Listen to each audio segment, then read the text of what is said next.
On today's Friday podcast, disappointing week last week for us. Forest also get docked 4 points. We react to that. Chris brings an unfortunately named UFC fighter to the table, and we have our favourite shirt of the season.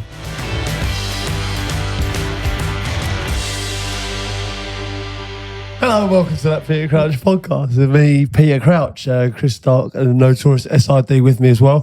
The Friday pod, been called into question again. Not fantastic results for us, but I have to say, I think there was a few shocks in there. Yeah.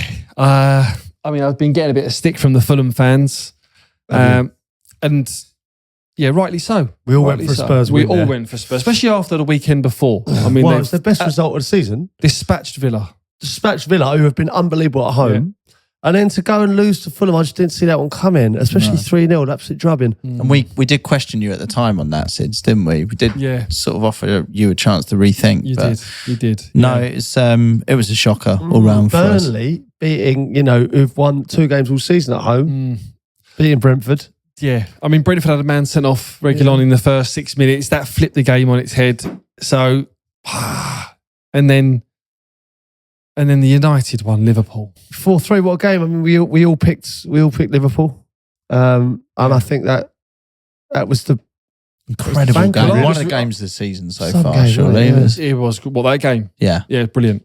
I said 3-2 to Liverpool, and I thought there was going to be goals. When that goal went in for United, I was like, get in there. Yeah. And I could imagine you saying, for fuck's sake, both of you.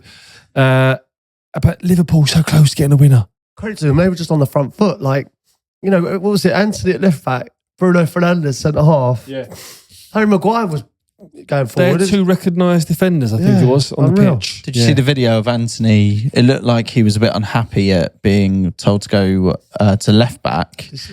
And you can't hear anything in this video, but going by the caption at least, it was saying that Rashford was sort of telling him to just get on with it.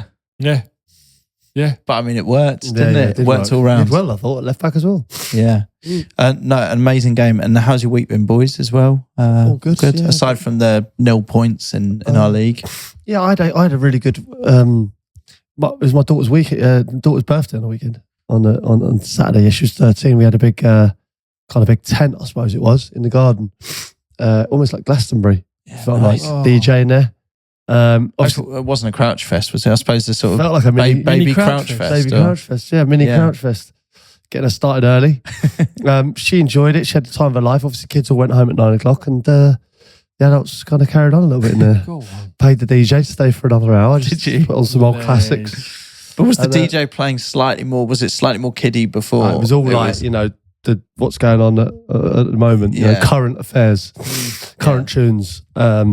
Quite a good little playlist, to be fair. It was enjoyable, but all the kind of main stuff that you'd know. Love that. And then we took it right back. We stripped it back to the 80s after.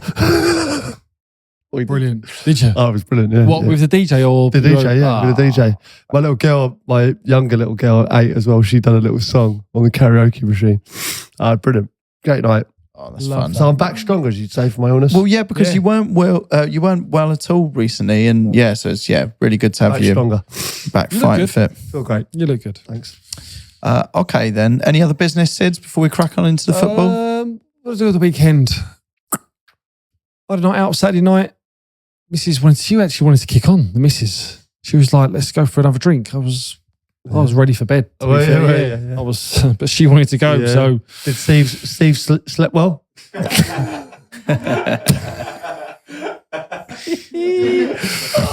Steve slept well in the car on the way home. In the car on the way home. One other thing as well, just Coventry. Like, what an amazing performance that was as well from them beating Wolves. I thought that was a great win. That he's done remarkable. Mark Robbins there. It's about time he's getting a bit of recognition for that, because even the way that they're playing football, I mean, I know we know Wolves is a massive pitch as well. Watch the game. Great game of football, that. A couple of interesting decisions in that game as well. But very quick bit of any other business before we crack on to the weekend's football. We've been talking quite a lot recently on the podcast about commentary. Peter Drury in particular. I saw a clip doing the rounds. It's not a football commentary. It's off, I think, UFC commentary, but I really want to play it to you boys. Because we got you both commentating on some classic goals recently. This is a UFC fighter, I think it is, called Myanus. That's his name? Yeah. Or Minus, I think it is. Let's stick with the first one. Do you want to hear the commentary, though? Because please. it's extraordinary. Is it really? Trying to slice Manus open. Insistently testing that midsection of Manus. Manus getting beaten on. Right the back of the head. Could be in trouble here, Manus. But Manus is relaxed here, Pat. Still riding the back of Manus. Good defense here from Manus. Manus flattened out. Manus flat on the canvas. We are ready to rock and roll. Second round of action. There is a cut on Manus. Manus is ready to pounce here. The shoots in early. Manus defends it. Manus is in a bit of pain here. You watch one, I'll watch the other, Michael. I'll watch Manus. No way. Manus taking it from Scave, and the ringside physician has just popped in there to look at Manus. Manus trying to clinch. Surely. The referee saying, stay busy, Danny. He's left the arm in as Manus. Manus could be in trouble. Manus just stuck here. And he pops the head out. Manus all bloodied up here. Manus is bloody well. All over Chavez's chest. Manus just bleeding all over Chavez. All right, we'll leave it there. But Wow. Surely there was a checklist they've just ticked off as they've gone by. Having a laugh. I don't know. I'm joking. I don't know if it's just we've been talking about commentary and you start getting served more and more. And that's a classic there for my anus. Oh, just before we start, boys, I got, obviously, talk about commentary. I got the words we've been on about with Susie Dent and, the ones that are used in football and not really anywhere else. And panache. Got panache in. Did you get it in there? I got it in. Well done, yeah, mate. Danny Welbeck scored an absolute weldy in the European game last Thursday. And it was in. Was it done? Yeah. Was it done with panache? Oh, it was done, and Welbeck cuts in and look at this. He puts it in the back of the net with style and panache. Oh, lovely. Yeah. Well done, Steve. Yeah, it was Great good. pass. So there'll be on the more there. to come from that as well. All right. Yeah, one thing just quite topical as well at time of recording. Forest have been docked 4 points, I believe. Mm-hmm. Yeah. What are your thoughts on that? Well, that puts them into the relegation. Luton slips above them. It was coming. We knew it was coming. It was just a matter of how many points it was going to be. I covered their game on the weekend, Forest Luton, 1-1. Mm-hmm. And it wasn't a great game. Not a great game. No, there was no panache in there. No, they're not. No aplomb whatsoever. Was there any aplomb? There was none of that. So it's going to get really tight down the bottom now. It's, I still don't see Burnley getting out of it and Sheffield are gone. But yeah, Nottingham Forest down. It's really puts them, like with Luton as well, like it feels like they've got a bit about them now, haven't they? And it'd be incredible if they did stay up. Yeah, I'm assuming they appeal this, and because we have seen other points getting reversed as well. So I'm not totally sure what's going to happen there. Okay, we'll fly into it. Next part of the podcast is supported by Paddy Power. It's their big weekend fixture. Of course, we've still got the Paddy Power boosts. Paddy Points is massive. You apply this boost to double your points that week. You've got the Paddy's Predictor. Yep. Get advice from one of Paddy's expert traders on predictions. And then you've got Phone of Power. The lads can call one sporting expert in their phone book for advice. If they don't answer, though, that boost is lost. I like And that remember, one. the big Paddy Power forfeit's still on. So we just need some suggestions in the socials for this. I'm slightly concerned because I am now bottom. Yeah, there was a good forfeit that was suggested because we have been talking about cows and Anderson's cows and milking cows and various cow-related things on the podcast of late. I don't know if we read out that suggestion, which was that the loser of the league drinks straight from the udder. Oh, under the udder. Yeah, under the udder. Jesus Christ. You love a nipple. But I think we can go bigger than that. So, and that's really why Paddy Power my are here. issue is these things go viral. I mean, it feels like the fella with the cat in Big Brother. Do you know what I mean? George Galloway. George Galloway. It could all get a bit weird, couldn't it? Yeah. We don't need it. I think with this we could go scale. Like think big. Think like rather than Well, like a massive udder. just like There's no. it doesn't have to be another. There's no ceiling, is there, with Paddy Power? We know that. So they can produce whatever the punters want. All right, listen.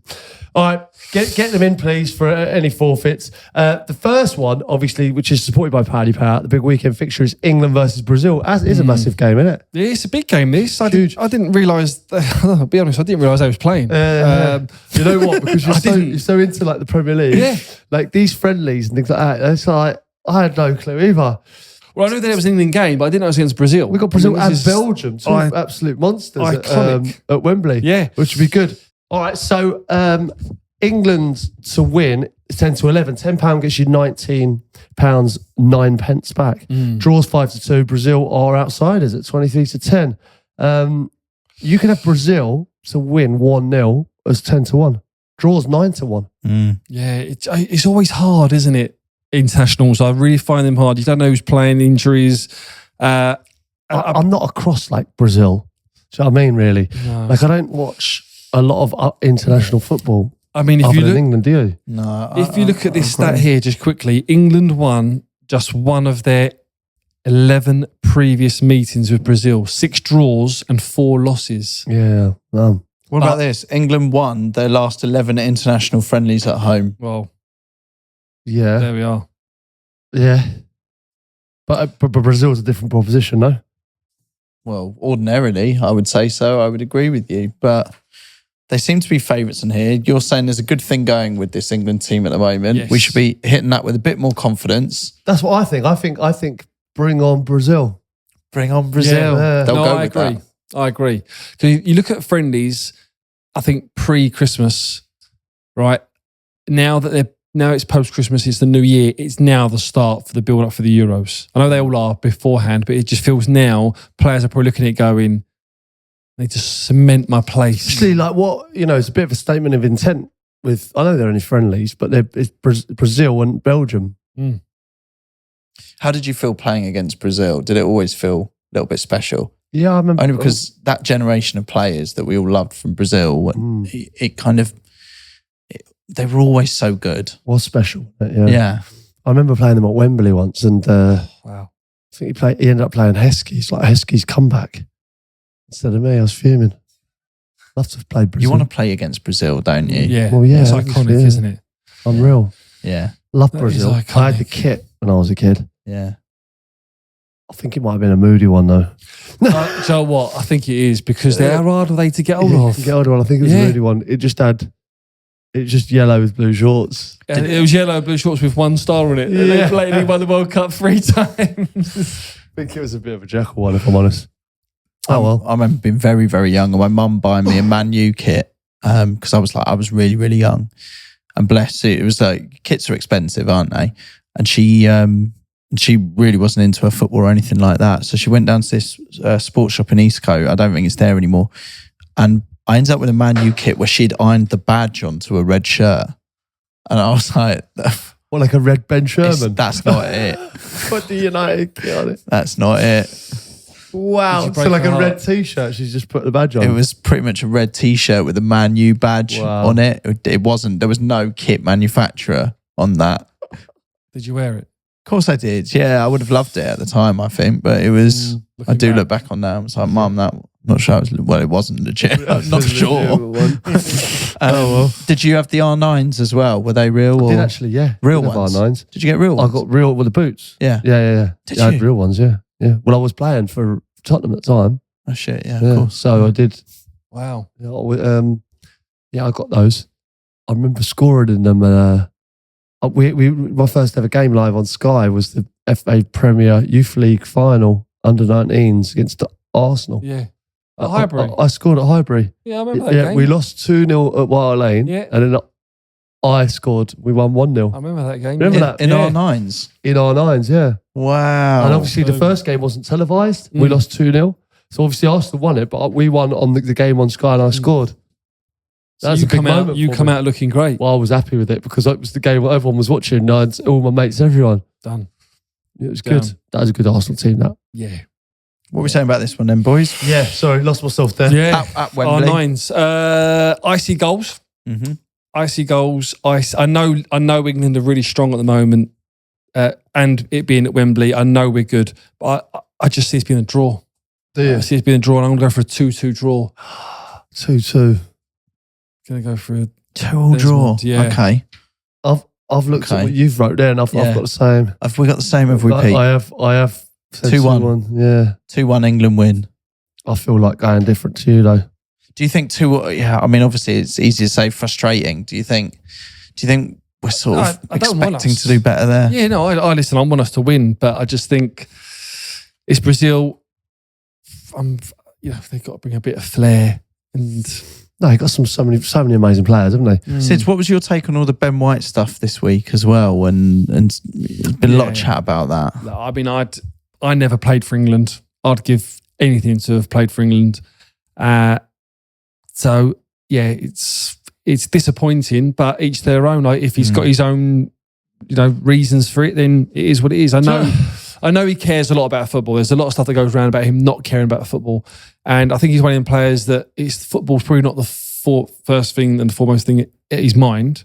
But there's a lot of people like that, and he's playing really well, isn't he? He's playing unbelievably well. I think we don't know people's circumstances. Exactly. But I know that when I played for England, which was over a 5-year period, I don't think I missed many squads, if any, over that 5-year period. There are players that come in that don't like it, that don't like being there. We've had players on this podcast that either, as you said, Sids, like football is important to them, but not the most important thing, and they don't want maybe some of the pressure or anything like that comes with, as you say, individual circumstances.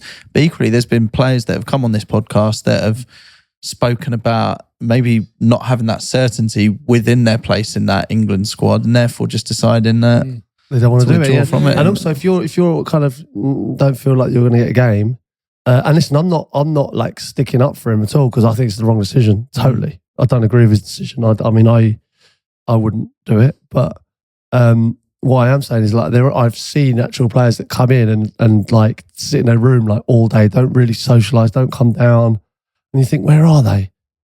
And they're just kind of alone with their thoughts, like for those 10 days, train, go back to the room and just think.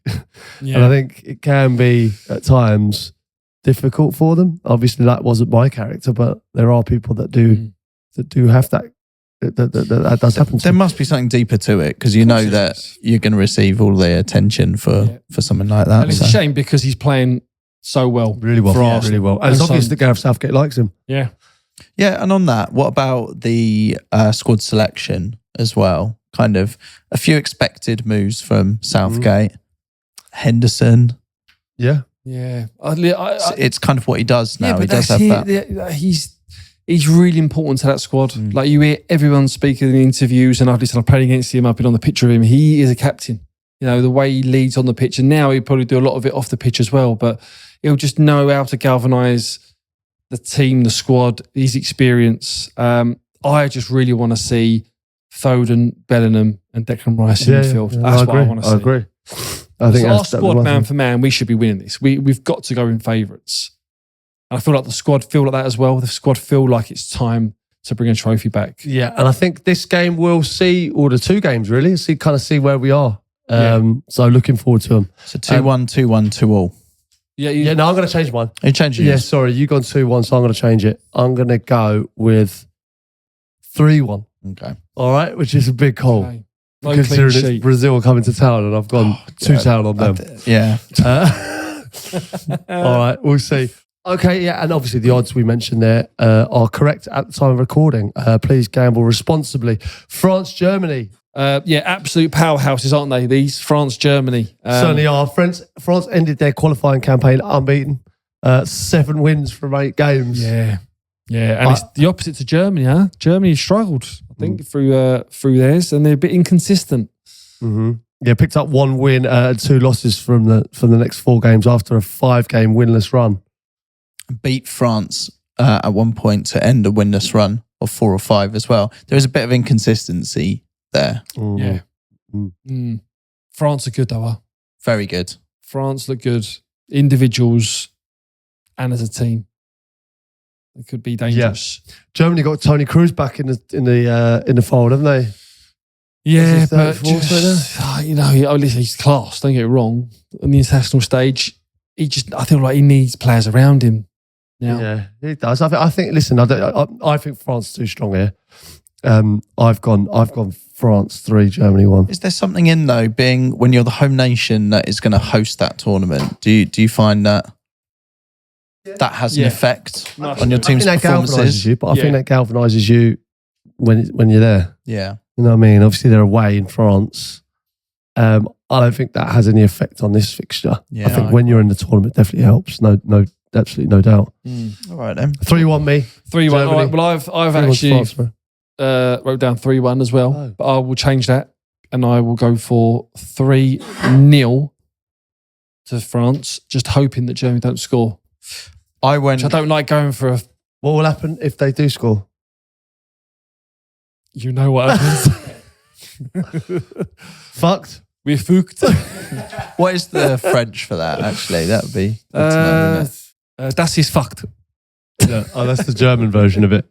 I put France 3, Germany 0 did as you? well. Okay. However, I'm hoping we're all going to go different for the next game that we're going to do, Ecuador, Italy. Because part of me is tempted to... So you got 3-0, 3-0, 3-1. Well, this is the problem. I've got the same score as you and one, same score. Like I might... Okay, no. No, you haven't. I changed mine. Oh, yes. Yeah, true. All right, I'll change mine. No? No. You keep 3-0. Just changed it twice. I'll go 2-0. 2-0 to France. 2-0 to France. All right, let's move on then. Ecuador, Italy. Ecuador. Yeah, who sang that? Sash. Ecuador. That's a great song. That was a tune, wasn't it? We played Ecuador, I always remember, in the World Cup 2006. I started the first 2 games, Paraguay, and it was, we played, it was the knockout stage, wasn't it? And I dropped for the Ecuador game. Good. Did you? Did you come on? He ended up, Rooney was fit. He just played Rooney on his own up front, I think. Did I come on in that one? I don't think I did. Yeah, a bit gutted there. I'm trying to think who scored. I think it might have been Bex. It's a strange one. They're in good form, it seems. I didn't really know too much about Ecuador. And naturally sort of Ecuador assumed Italy in this. But the more I read about it, the more you realise it's been shaky for Italy since they won the Euros. This game's in the New York Red Bull Stadium. There's a lot of factors in this game. Absolutely no idea. What's that about? Well, because they're prepping Ecuador for the Copa America. Yeah. Is it? Yeah. Right. So it's more, I think this is more geared up for Ecuador than Italy, which probably is a factor of my scoreline when it comes down to that. In Ecuador's team, obviously, you've got Estepinian, Calcedo. Yeah. And obviously with Italy, you've got Doggy, Vicario, Jorginho, Zaniolo, all represented in the Premier League. I do think Ecuador win this one. They beat Italy 2-1. I've gone for Ecuador. Is that mad? Is that mental? No, I've gone Ecuador. I've gone Ecuador as well. You? Yeah. So we've all gone, well, yeah, but we're all shit at this. So maybe one of us should go Italy. Well, that's actually, do you know what? Because we potentially have another nil point here, don't we? Yeah, change it for the good of it. For the fucking integrity of this podcast. Yeah. Well, what scores have you got first? Let's just go through it. I put Ecuador 2, Italy 0. That's what I said. Oh, no, 2-1. 2-1. You've got Ecuador 2-1. 2-1. Ecuador 2. What have you got? I've gone 2-1, but I don't like going the same. Yeah, so but no, I'm going to change. Yeah, but I don't want to be the same as Pete. So I'm going to change as well. I'm going to change to an Italy win. Are you really? Yeah. So you're just completely changing your... I'm going to go the other way. That's because you realise how crap we are. We need at least 1 point. Well, so what are you going to go draw for? Now? So you 2-1. I'm going Italy 2, Ecuador 1. Okay. I'm going to go for a 1-1 draw. Are you really? So we're across the board there, aren't we? All right, we're across the board. All right, nicely done, lads. Okay. Nicely done. All right, listen, go safe this international break. I'm sure lots of you will be tuning in to Ecuador, Italy. Yeah, if you're at Wembley, have a listen out for me on the announcements. Are you still on that? Still on, yeah. I've got to re-record, I think, a couple of them this week. Yeah. Could you do like one in a kind of Brazilian accent for the Brazilians that are coming? Will you do it? I've got absolutely no idea how to be Brazilian. Have you? I don't know how to be Brazilian any more than just we have like carnival music in the back, like make it more lively. I don't know what voice to go with there. Hey guys. Do a quick hi guys. Welcome to Wembley Stadium. Welcome. Please have your tickets Welcome ready. to Wembley Stadium. Maybe. Have your tickets ready, please. That's really good. Is that But hey Brazil, Brazil. hey Brazil, welcome to Wembley and have a long walk home. It's really good. Nicely done. Really well Nicely done. All right. There you go. You could probably just give that cut to them. that and Yeah, then- just pencil that in. All right. So I've got an amazing shirt here from Jack. I don't know who's taking the picture. I don't know what the scenario is. He looks like he's in a car park of some sort, but he's got a San Marino kit on. But this one gets me. He's got Clancy 10 on the back. World class. Unbelievable scenes. Why 10? Well, do you think it's Every 10 because minutes. Kicks off every 10 minutes. Yeah, that's unreal, isn't it? Well, how do you feel about that? It's unreal. I but love it. Yeah. Yeah, I'm really proud of Do that. you give your approval? I give my total approval. Do you know what I like about that? That is a one-off. Yeah. It Yeah, is. no one's got that. It's just something very odd about another man having your wife's name on the back of a football shirt. Yeah, but I think it's good. Like, it's not anything bad, is it? It's it's because it's a bit of an in joke. Yeah. And like no one, I reckon, he's not a San Marino fan. I don't think he would be. No. But if he is, great. But I mean, he could be anywhere. He could be in Hull, walking around with a San Marino kit on. Nobody really knows unless they listen to the podcast. Yeah. Why? Yeah. And I love that. And he's So well gone to played. some expense for that probably as Really well. has. So It's a fair good play. shirt, though, isn't it? Big fan of that, Jack. I'm a huge fan. Well Yeah, done. I like that one. One other shirt that really tickled me was that it looks like it's at Selhurst Park. It's definitely a Palace fan because there's someone with Eze next to him. But he's got bald one. So bald and one. The bald one. And he is bald. He the is, man. yeah. Bald one. Yeah. That was sent in from Heather. Thank you very much for that, Heather. Just to finish the podcast, got some great news. It's literally just arrived. Susie Dent Amazing. has done us another word. So been doing this on a couple of the podcasts, is classic footballing terms, and get her to kind of give the official definition of them. Hi everyone, this week's word is nutmeg, and it's one of the footballing terms that I'm asked about the most. So let's start with the dictionary definition. You all know obviously what a nutmeg is, but it's a manoeuvre in which a player kicks the ball between the legs of an opponent, typically then sidestepping them to retain possession. So it's Lovely first recorded description. in the late 1960s as a noun, as the manoeuvre, and then to nutmeg someone, the verb, came about just a little bit later. Why a nutmeg though? Well, there are a few theories. The first is that it looks back to the use of the word nutmeg to mean the testicles. And that dates from at least the 1600s. So there's one book I found from that time where someone says, I'll immediately whip out your nutmegs.